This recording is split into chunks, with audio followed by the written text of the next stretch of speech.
President Trump is set to return to storm-ravaged Texas tomorrow. This time, he's expected to see devastation from the storm and meet with victims. He was criticized after his first trip earlier this week for staying close to emergency officials and away from the danger zone. The White House also says the president will donate $1 million of his own money to recovery efforts. On Thursday, Vice President Mike Pence met with Harvey victims and helped clear debris left by the storm. Major Garrett takes a closer look. President Trump sent us here to say we are with you. Vice President Pence toured a heavily damaged neighborhood in Rockport and consoled residents at a church gutted by Hurricane Harvey. We will be here every day until this city and this state and this region rebuild bigger and better than ever before. Unlike President Trump, the vice president hugged the afflicted, posed with volunteers, and cleared branches from a front yard of the Naro family, who wept while they watched. It's a long way to go. It's not months, but it's years. President Trump's trip to Corpus Christi and Austin was far less intimate. What a crowd, what a turnout. Critics said Mr. Trump failed to meet with victims, mention the loss of life, or see devastation up close. In the modern era, presidents are graded on compassion. Bill Clinton tended to shine in moments of tragedy. George W. Bush faulted for his initial distance from Hurricane Katrina, later got up close and embraced the victims. And President Obama drew praise even from Republicans for his prompt response in New Jersey to Superstorm Sandy. The vice president made a point of saying Mr. Trump would be returning to Texas on Saturday. President Trump often reminds us that we are one American family, that when one hurts, we all hurt. Well, CBS News Chief White House correspondent Major Garrett joins me now. Major, what can you tell us about the president's second trip to Texas tomorrow and how it will compare to his first visit and the visit by the vice president?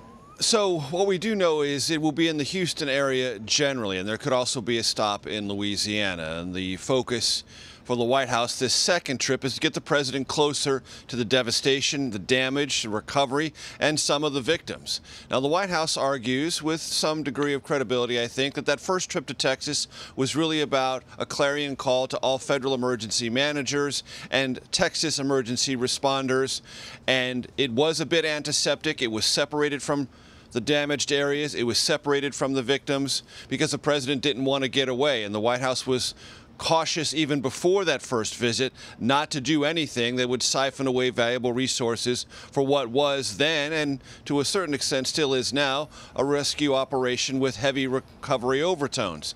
The second trip to Texas will be a little bit different, more looking like, we are told, what the vice president experienced. Now, I'm not at all certain the president of the United States is going to wear blue jeans, don work gloves, and clear brush. That would not be in keeping with the Donald Trump I've come to know over the past 2.5 years. But it will probably be a little bit different than the first trip. The real factor here is every president is judged not just on that compassion scale, but on the effectiveness scale. And this president and his administration know that there is a tremendous amount of work ahead, and there are literally tens of thousands of people who don't have flood insurance, who have gutted homes and uncertain futures. And what the federal government does to help those will go a long way in determining exactly how this president is judged, not only in the initial rescue and recovery efforts, but the ongoing efforts undertaken by the federal government in cooperation with Texas and Louisiana to repair the damage. Because this president and his vice president, as we just heard, say over and over again, this region will come back better than ever.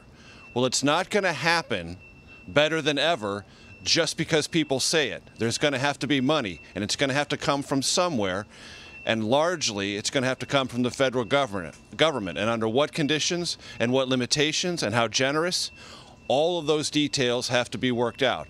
And that's going to be the kind of responsibility that for the history books will fall squarely on the desk of the president.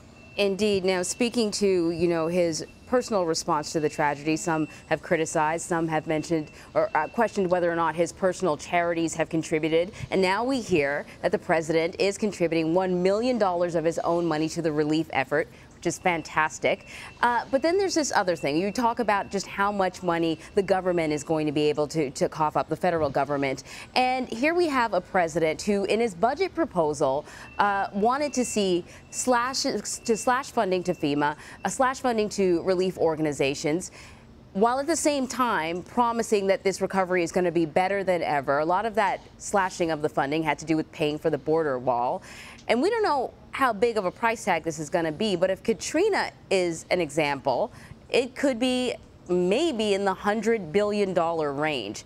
Can you slash all of this stuff and still have a recovery for Texas and surrounding area that is better than ever before? Well, Anne-Marie, let me answer that with a phrase that you might be familiar with. That was then, this is now. Okay, that was then when they were drafting their budget and looking for cost-saving mechanisms throughout the discretionary side, meaning non-entitlements, the stuff that Congress approves every year, looking to cut and trim wherever they could.